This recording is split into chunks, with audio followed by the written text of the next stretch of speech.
reviewing AEW Dark Elevation episode 83. And they started off with the match between Sky Blue and Trish Adora. I think I saw Trish Adora before in ROH, but I don't know, it's been years ago. But obviously they booked Sky Blue to beat her since she is barely unknown in AEW. And what I will mention about this match is Sky Blue, when she did her Skyfall, she didn't pick her up. It was almost like an odd version of a Russian leg sweep. I don't know what to say about that, but before she did it, I always thought to myself, how is she going to apply it to her? She's very big. And how does she apply the Skyfall on bigger opponents? And well, guess what? I got my wish. I saw her do what she does. And, you gotta do what you gotta do to finish the opponent. Obviously, she won. Next was a segment with AEW heels. See, I thought this was gone. I thought this no longer existed.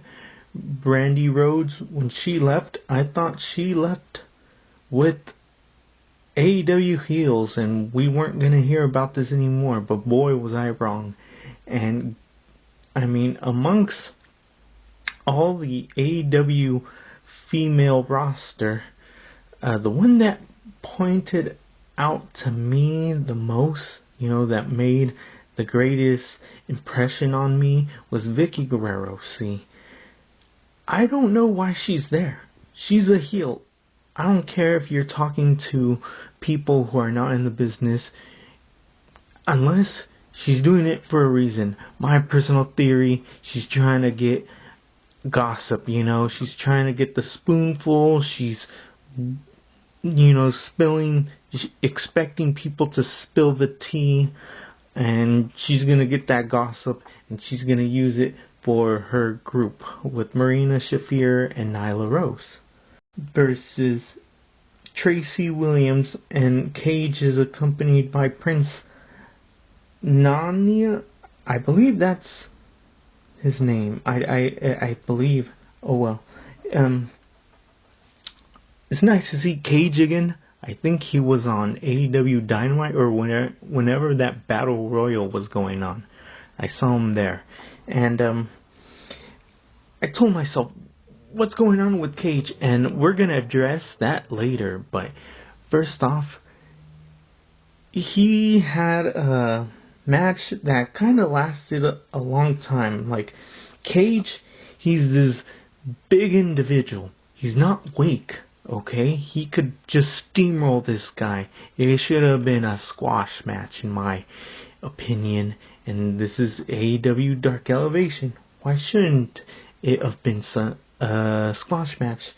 And I remember him in Team Taz and him destroying people, him leaving Moxley on the ground. So why isn't he, destroying these guys? He's been on the main roster. Oh well, whatever. Tony Khan books however he wants. It was interesting to watch him. I never noticed. I could have sworn he had another finisher, but he did something to where he does like a fireman's carry into a DDT, and it oddly looks like the F5.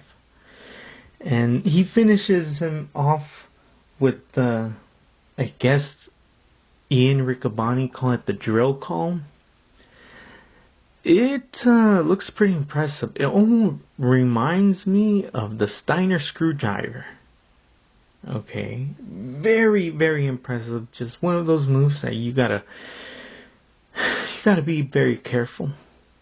A lot of people actually say the pile driver is safer than most of the other moves, even the German suplexes. And I guess because if the person's strong enough, like Brian Cage is, he can help deliver it to where you don't fall on your neck. That's the theory that I've heard. So I hope he does it, and don't piss him off when he's doing it. Alright then. Then we had Lance Archer versus Cheeseburger. Yeah, and Cage won the last match over Tracy Williams. Lance Archer versus Cheeseburger. Now, this is a match that should have been real quick. It should have not have lasted. It should have been like 20 seconds. And we have Cheeseburger, who I haven't seen in a long time, since ROH, years ago, since I last seen ROH, and he's still skinny as ever. I don't know, they did this, spot where Archer is in the middle of the ring and he's looking out to the crowd. After intimidating Cheeseburger feints that he's going to get outside of the ring, and guess what Cheeseburger does? Typical small guy move, jumps on Lance Archer, tries to put a chokehold on him, and Lance Archer is not having that. Does a couple moves on him and then finishes him with his finisher. Yeah, that shouldn't have lasted more than a minute, in my opinion. 30 seconds, 20 seconds, just him staring at Archer, staring at Cheeseburger for like 15 seconds, move, pin. Alright, we then have Abaddon versus Abby Jane. I don't know who Abby Jane is, but I've seen Abaddon. Crazy, creepy individual. Wouldn't want to mess with one of these chicks. It's one of these women that I've seen that you know obviously not to talk to them, not to communicate with them. They are very frantic. They will destroy you. And if any of you are married to this kind of chick or in a relationship with this kind of chick, beware. Now, whoever booked her match, great, because she basically squashed Abby Jane real quick. Archer, Brian Cage, take some notes. Talking about Brian Cage, I told you guys we were going to mention him, and guess what? Cage wants to go back to AEW Dynamite. And, well, he already did, but I guess he's in a segment and he's questioning, everybody's been asking where I've been, and, well, now we have him having him go face to face with Wardlow. And I guess we're going to see that on Dynamite. You got these two impressive individuals. It's nice to see this happen. If they had a match before, I don't know about it. And I can't wait to see this match. We then have Primal Fear versus Dalton Castle and the Boys for the ROH 6-man championship belts. Dalton, I don't know what to say. This is going to sound like an insult, but it's not. And it's that Dalton, when he does every match, starts off with Greco-Roman wrestling. Sooner or later, he imposes, and just no one can defeat him. They end up on the outside. He uses his guys and propels them outside and to dive on the opponents. And then he finishes match again with the bangarang. Now, I will say this. I don't think that's an insult. I think that is actually, if it doesn't bore me. Then again, I'm a guy who hasn't really seen Dalton Castle and the Boys wrestle all that much. I think I've seen one match before this, and then the one before that was years ago. So, I don't know, for me, it looks exciting. Alright then, we then have an intergender match with Gia Scott and LSG, which I don't know what oh yeah, it turns out to be Leon Saint Giovanni. Yeah, pretty impressive. Alright then, and they fight Boxhead, Kip Sabian, and Penelope Ford. Just like we've seen in matches before, Kip is he's a very slippery fellow, very heelish. Likes to use the sleight of hand, and by sleight of hand, he uses one hand to misdirect an individual, a diversion, and then with the other one slap the guy, and I guess LSG fell for it. There's a couple of spots where Penelope was attacking LSG. I believe Ian says no, that shouldn't be happening. Paul White says it's 2022. Come on. What are you, a dinosaur? Disclaimer, I'm sorry if I offend any people who identify as dinosaurs. Luchasaurus. Yes.